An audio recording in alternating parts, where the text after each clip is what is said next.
current water requirement for the city is about 750 million liters per day.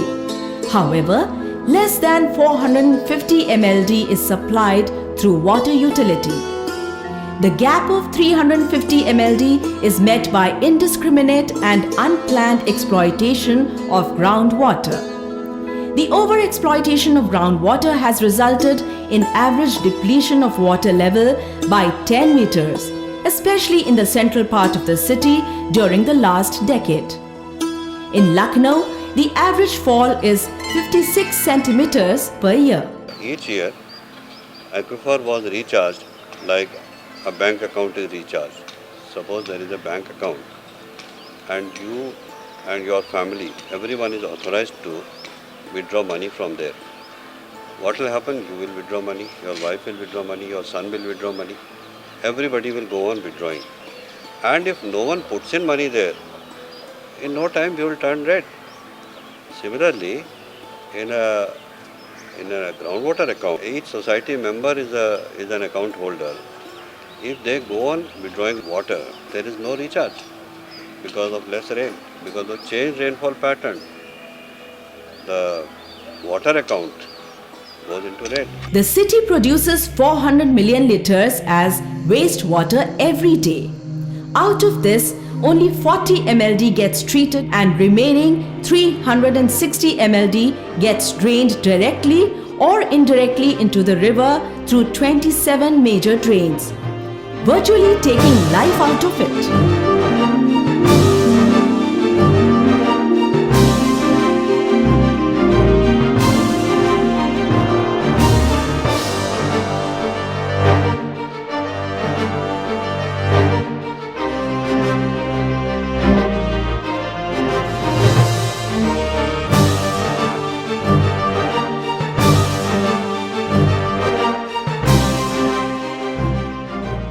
The level of oxygen in river is almost zero at several stretches during lean periods. Because of impounding the river, the wastes that were coming from upstream of the river used to accumulate at a place near the barrage, and then that caused a major problem of dissolved oxygen depletion.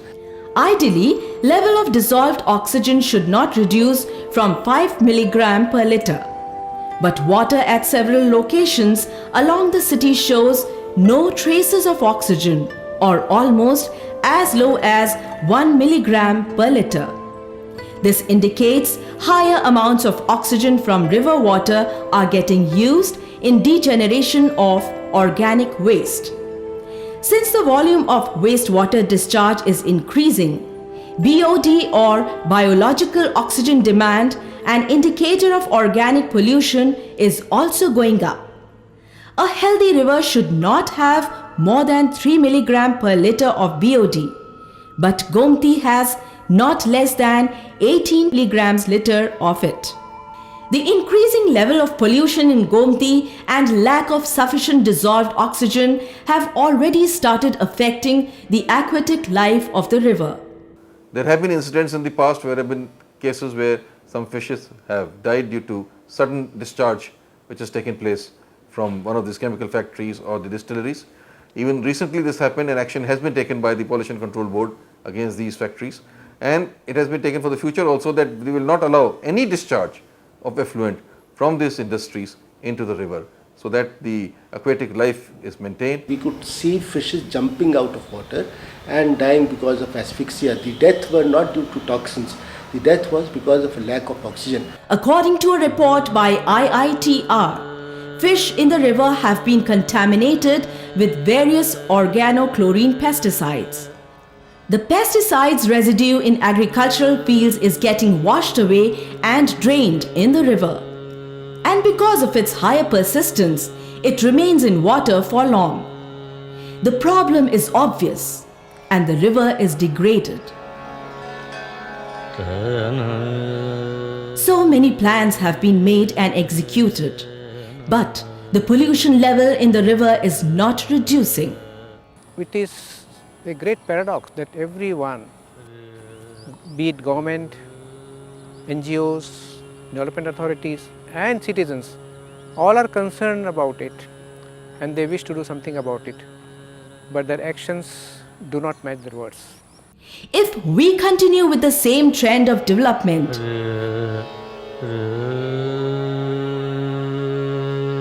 Gomti will stop flowing and carry only wastewater.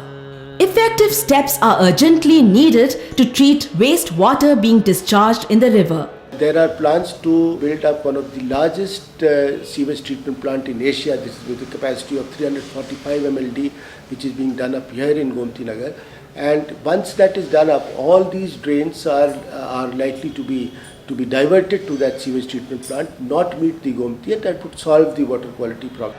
Even the new planned sewage treatment plant will not be effective unless the big and small drains are connected to it.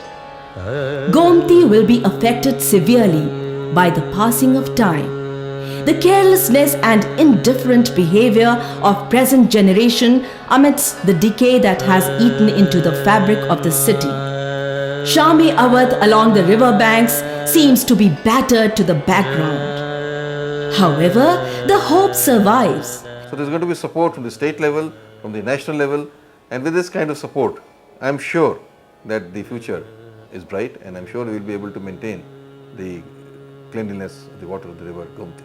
Definitely the water quality will improve. Unless we change our habits, unless we take corrective steps, the future of river Gomti is bleak. The river, we say river is dying. I feel the river is already dead. We are just waiting if we care to cremate. The hope there is that you can reverse the situation, but be ready to reverse decisions that were taken in the past, where the scientific knowledge that we have today may not have been there. So this is the kind of political will that is needed. Otherwise, I think, frankly speaking, that India's rivers are doomed. We are creating a poisonous water source for ourselves. We have a will to do everything, but the government machinery as it is not as big as to cater to all problems. And this is where we want to join hands with the public. Society and the government owes it to Gomti to play their roles in preserving the river. If the scientific steps and corrective actions are taken by government and society, the Gomti river will be a boon for Lucknow, and for the long stretch it flows in UP. Hope that the river will flow with life.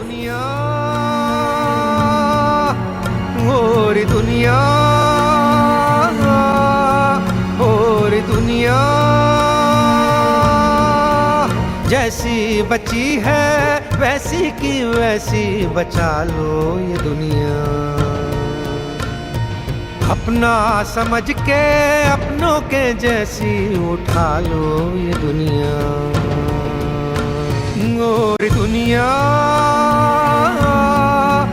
और दुनिया